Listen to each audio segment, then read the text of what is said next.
Van egy kék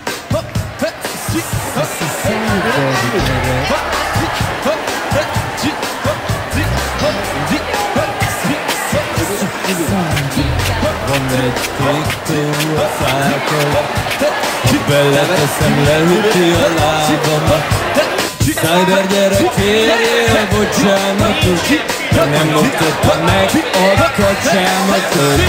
Van egy kék tó a fákon, ha beleteszem, leüti a lábamat.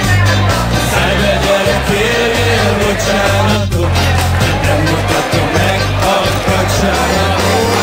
Van egy kék tó a fák alatt, ha beleteszem, leüti a lábamat. De Szájder gyerek, kérjél bocsánatot, nem mutatta meg a kacsámatot.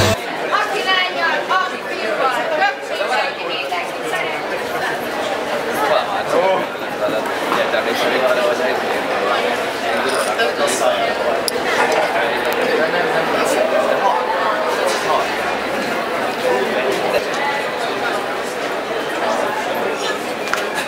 Na, fantasztikus, egy kicsit laposra sikerült a játék, mert sajnos nem lehet tölteni, viszont most egy jó fog következni, mondom minden.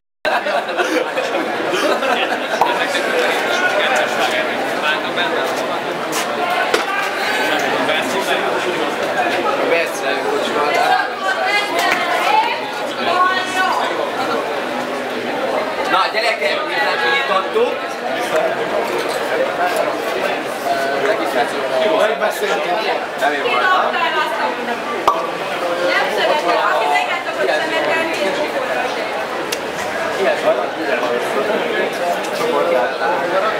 A következő lesz a feladat.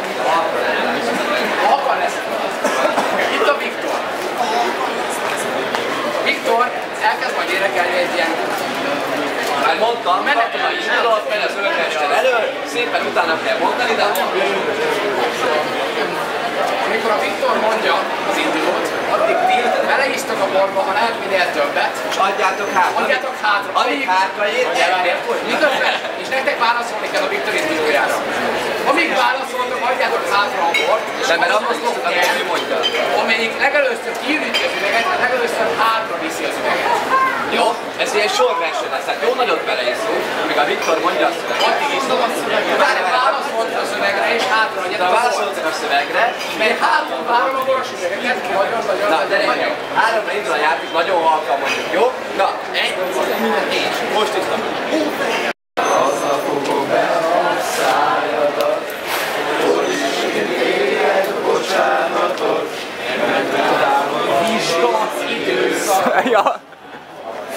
Családi vállalat, jelilának mondható ágazat, hogy is én fogok dolgozni ott, lesz mivel bennem szavazatos. Hey. Van egy tábor a fák alatt, hogy iszom majd el a májamat, hol is vagyok, kérjél bocsánatot, nem éled meg, mert nem éled meg, mert ezeket szépen elhagyja. de sem mutasson a karodat. Nagyon jó. Mindenki haladat nagyon halkan, ezt a táborban töltve, csak vegyek tőlük előle, hogy ezt hogy kell majd csinálni. Ott szépen megyek arra, és nektek meg hullámozni kell. Ezt a jogászok mindig figyelni szokták, hogy ez a sok seggel bár most még 3 emberrel nem tudnak se beszélgetni, saját megcsinálni velük, mert nem tudják beszélgetni. Ezt ők nem tudják megcsinálni. És csak hogy a hallgasság szempontjából